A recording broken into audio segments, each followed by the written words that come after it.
All right, part four. We're talking about how the left's gone nuts. Let's talk about how the DOJ and the FBI acted during the time of the Trump era.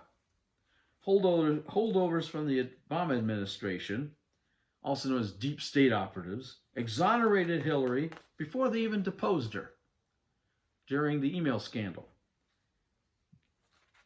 And they gave all of her cohorts immunity. Unheard of, unprecedented. And the same group of idiots immediately took up the job of investigating Donald Trump on charges of being involved in Russian election interference. And here's some bullet points about that nonsense. The DOJ FBI coordinate efforts to use/leak the fake dossier as an insurance policy, quote unquote, to determine Donald Trump or undermine Donald Trump's candidacy.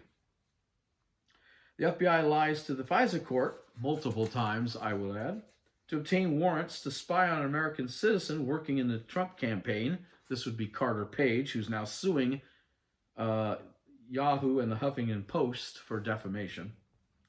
After Comey was fired, plans immediately go into action to initiate an investigation into Russian Trump interference, election interference, and a 2.5-year-long affair, which ultimately ends up exonerating Trump.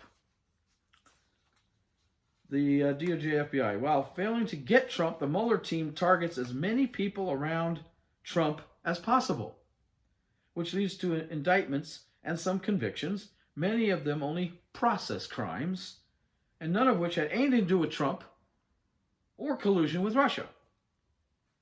And they pat themselves on the back for how great a job they've done. Chief of Staff Michael Flynn, a veteran of 33 years, is targeted first.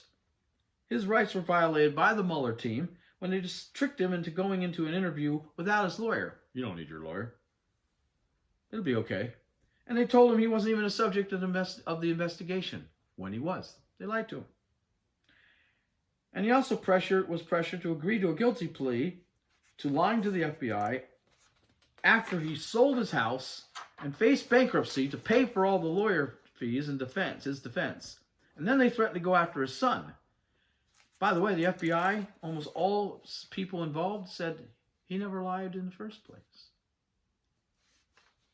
The second was Paul Manafort, who worked for Trump for a total of 100 measly days, who was found guilty of tax evasion and bank fraud. Okay, well, that's on him, not Trump. Nothing to do with Trump. Next came Trump lawyer Michael Cohen, this treasonous piece of crap, who was found guilty of tax evasion and campaign finance violations, none of which were spurred on, created, or done by Trump. Finally, longtime Trump friend Roger Stone was found guilty of obstructing a congressional investigation, making false statements to Congress, and witness tampering. He was sentenced to 9 years, an unheard of length for his type of offenses, which was later reduced to 40 months, still unheard of, considering rapists and murderers have gotten less sentences. But he's a friend of Trump, therefore, pound into submission. So the DNC, DOJ, neck deep in corruption, hatred of anti-Trump nonsense, all the way down to the deepest basement with deep state operators.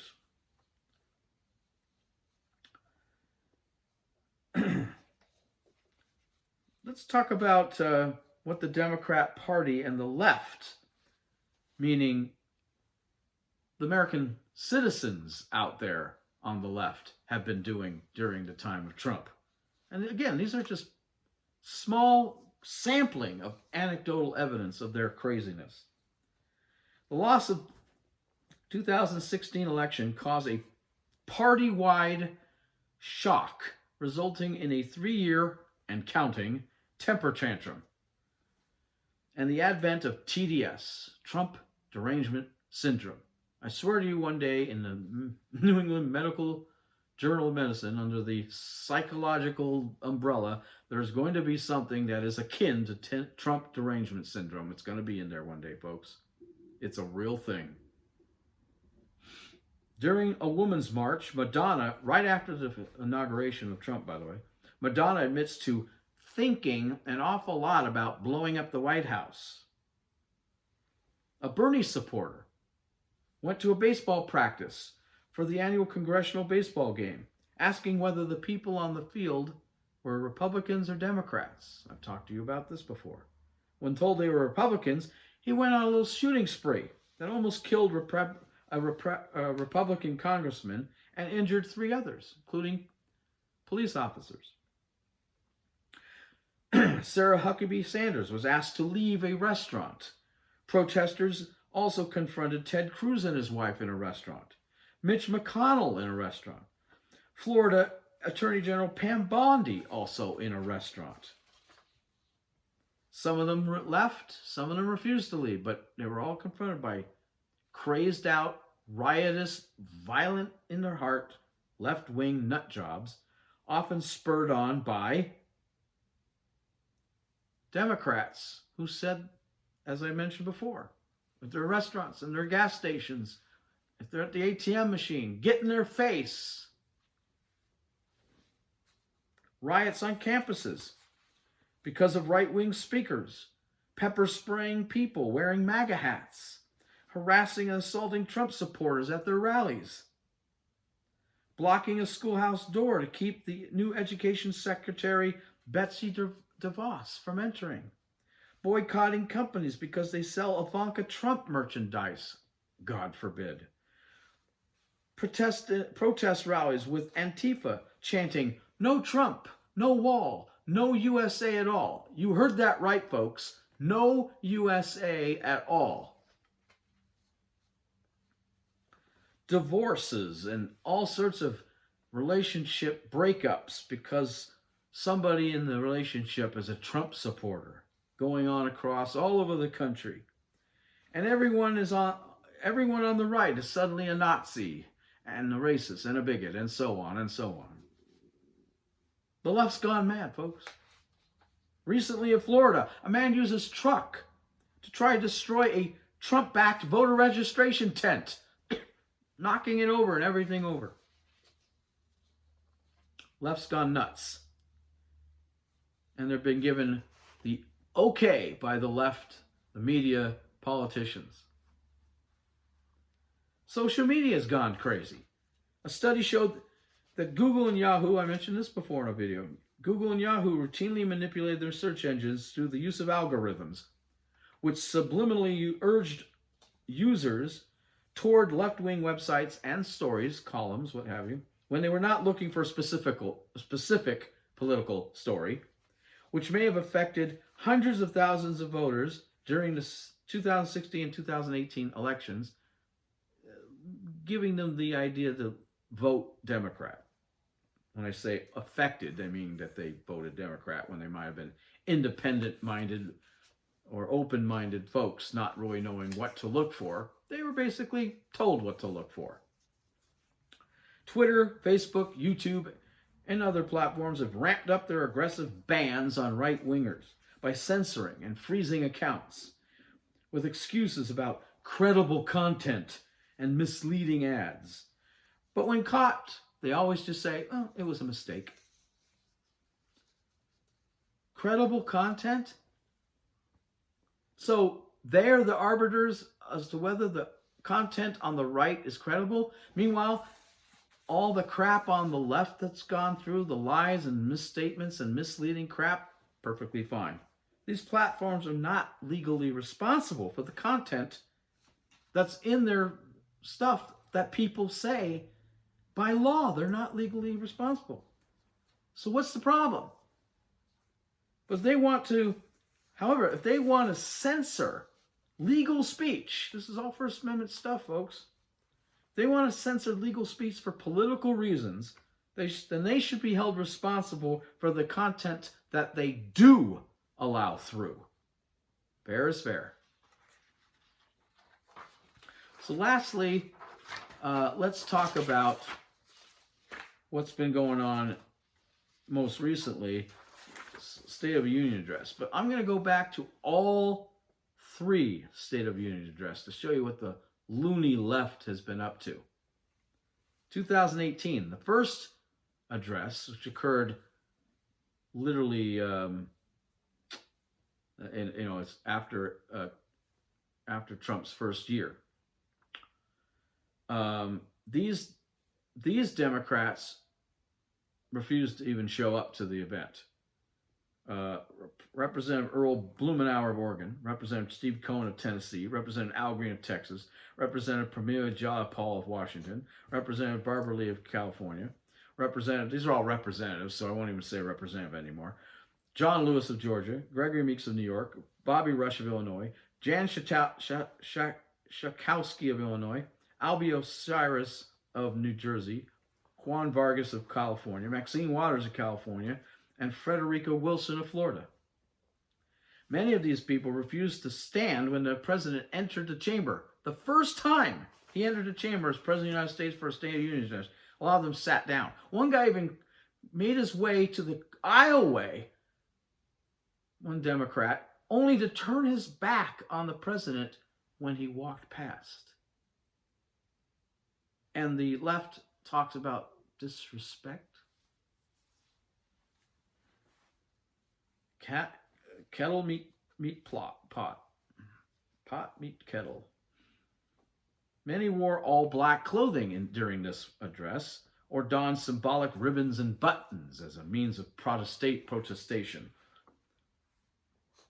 Many were looking at their cell phones during this speech. They try to say that the Republicans did it too in Obama's speech. Yeah, they were standing while it happened. One guy was looking at a cell by himself, probably checking to see if what it was, emergency or something. Another guy just had it in his hand. That was supposedly proof. But over and over, they were being used by Democrats during Trump. Two congresswomen or senators, whatever they were looking at one cell phone together, almost like they were playing, Pac-Man on it or something. In addition, they refused to applaud for the following things: job creation, higher wages, lower black and Hispanic unemployment rates, bonuses for employees, securing the border, fighting the opioid epidemic, merit-based immigration, the American flag and the national anthem, In God We Trust, a path to citizenship, recognizing Jerusalem as the capital of Israel, diminishing the Islamic State, the defense and modernization of our nuclear arsenal, and lowering drug costs. Many of them wouldn't stand at all for this. In some cases, none of them did. To be fair, there was one guy who did on a fairly regular basis, but was often shushed or made to stop. And that was, starts with an M. Anyway, can't think of his name. Democrat who was in a Trump district. Many wouldn't stand up for a family whose two girls were murdered by MS-13 gang members. They wouldn't stand up for Steve Scalise's return after being shot on the baseball field, for a boy who put flags on the graves of veterans during Veterans Day. This tells you more about them than Trump. This tells you about what they think. Because you have to say, if they're not standing for it, does that mean they don't agree with it? They don't approve of it? They don't like it? What does it mean? 2019 State of the Union Address. 4 Democrats only this time decided to boycott. Earl Blumenauer of Oregon, Steve Corbin of Tennessee again, John Lewis of Georgia again, and Hank Johnson of Georgia. Many wore all white clothing, women in this case, another symbol of protest of unity with suffrage. Well, guess what, you dumbasses? They were trying to harken back to women's suffrage that occurred 100 years prior and earlier. What these colossal ignoramuses didn't realize is that, and for those of you who don't know, women's suffrage, or the right to vote specifically, was actually put up to vote by Republicans multiple times for 40 years prior to when they finally got the vote. And Woodrow Wilson fought against it until the very last months of his administration, when it was his term as president, his last term as president, when it was too late for them to do anything about it. It was a Republican-controlled Congress that finally passed the amendment that allowed women to vote and ended women's suffrage. Republicans fought for it only with Democrats in opposition. And now you have a bunch of morons, Democrat women wearing white, in unity with women's suffrage, when Democrats were the only ones opposed to it in the first place. Look it up. Speaker of the House Nancy Pelosi was constantly looking at her copy of the speech that the president gives to her and the vice president behind him, instead of looking at the president while he was speaking. Democrats refused to clap for these things. America has the most people working in its history. It was 157 million people were at work at the time he said this. Record low unemployment for minorities. The right to try bill, giving critically ill patients access to life-saving cures. His commitment to lowering drug prices, cutting regulations, energy independence, and America being a net oil exporter for the first time in 70 years. The VA Accountability Act, the decry of anti-socialism, anti-Semitism, Reciprocal Trade Act, matching tariffs, having for every tariff that another company or country puts on our goods to them, we do a matching tariff on their goods to us. Prohibiting late-term abortions, God forbid. Anti-socialism and the idea of American greatness. Many of these Democrats would not clap or applaud for any of it. So that means they're, by inference, they like inference. Let's do some inference. Does that mean that they're opposed to all that? Well, in some cases, we know they are. We know they're pro-socialist, so why would they clap about something common as anti-socialist? When Trump said that America will never be a socialist country, they sat on their hands. Does that mean they want it to be a socialist country? Doesn't that prove it? Can't give Trump the win? But the most egregious of all speeches, State of the Union speeches, came a few weeks ago. The 2020 State of the Union address was by far the worst thing they have ever done. And I will get to that and conclude everything in part 5 coming up next.